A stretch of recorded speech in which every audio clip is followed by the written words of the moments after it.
You are the coldest, cruelest person I have ever met. Stay away from me. Stay away from my family. Family? You call Willa family? That socialite homewrecker that you'll never marry? Or do you mean your imaginary children? The ones you used to say you never wanted? No, Alice. We aren't done talking. Banquet guests stared at them, surprised by the spectacle. Alice spotted one woman recording on her phone. Oh God, he's creating a scene. I have just locked the deal of my life with the Guards family. The last thing I want is a scandal. Let me go.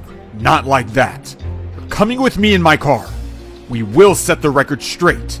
And when everything is clear, I will drop you at your home. After all the hard work I had done to rebuild my life after the divorce, the last thing I want is for this thankless man to blow it all up again in one night's public fight. I will have to handle him with care. I'll sit and talk to you in your car, but there's no way in hell you're driving me home. All right. I won't force you. The lights were blinding as the paparazzi who lined the entrance to the guard building snapped their cameras over and over again. Alice cringed at the thought that she was walking out of the party so close to James. Hello, Alice. I hope you've been doing well. It's nice to see you, Zeke. Enough of greetings. Hurry up, get in. Wait a sec. Where's Willa? Send home by car service. Possibly a tank. Can't help but laugh at the way he treats his anger with humor, but I can't let myself go easy on him. He may be funny, but his humor can't compensate for the million reasons I have to hate him. Alice slid into the plush leather seat. The smell of the interior hit Alice with a sense of memory of the home they used to share. Of course, even his car carries his distinctive smell of musk and tobacco leaves. With a big presence like his, I was naive to think that I could come to Paris without running into him. What is he waiting for now? Is he coming in or what? Go find Matt and Beth, but don't bring them out until you see Alice leave. Of course, sir. Understood. We need to go out there. Nate, they were holding hands. Did you see that? Of course! I'm powerful as Daredevil, but not blind like him. These adults are like trigonometry. So confusing. Do they hate each other or not? Well, I hope for the latter. See, there's Zeke. He's looking for someone. Willa? Maybe. Zeke finally clocked the kids who he believed to be Matt and Beth. The kids jumped with fright. The jig was up. Matt, Beth, we're going home soon. Come on. Sir? Where's Father? Your father is in the car meeting with a business partner. We'll wait in here until they're finished. Have you two seen the billiard room? What business partner? I didn't know you were so invested in your father's business affairs, Beth. Do you want to be a businesswoman someday? Yeah. By the way, what kind of business are they doing? Perfume business. Now come on, let's play billiards. Are you following me? Wow, that is a new level of narcissism, even for you, James. Don't lie. I saw you at Nanotech Tower. What do you mean? Come on. I am your ex-husband. You don't need to lie to me. The other day, you were walking around the restaurant. Were you looking for me? I don't need to lie to my ex-husband, or for that matter, anyone in the world. To your disappointment, the world doesn't actually revolve around you. I was there for a client's lunch. I know you want to control every aspect of your world, James, but you cannot control other people. You don't know anything about me. You haven't seen me in 10 years. And I wish I didn't see you now! Do you even think about the past? That caught Alice by surprise. She thought he was referring to their past together, though in fact he was talking about how she had abandoned her two children in the hospital. The conversation would have been entirely different if James had known the doctor who had delivered her quadruplets lied to her and said that 2 of the 4 babies had died. God, I want to hate this man, but hating him is the most difficult thing in the world. After all, he's the father of my children. Nate looks exactly like him when he gets upset. It's like I am hating my own children. But I need to control my feelings for my children's sake. James, I will never in all my years regret that last night we spent together.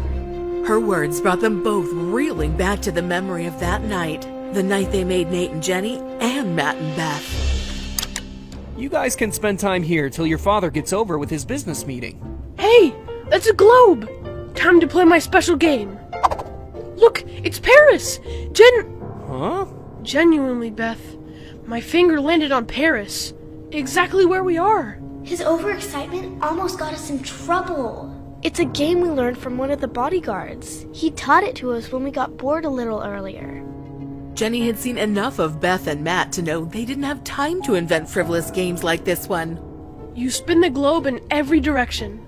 Then you put your finger down. Wherever it lands is where we're gonna travel to next. Paris, again! I'm glad you two found ways to amuse yourselves while your father gets over his business commitments. Beth, want to play billiards? Of course.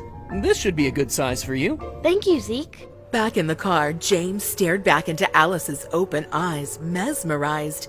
They were so big and deep. What are you doing? Why are you being so harsh? Because I am very well aware of your fickle emotions. You could love me today and leave me tomorrow, just like you did back then. And I can't afford to put my kids through that. This woman is impossible.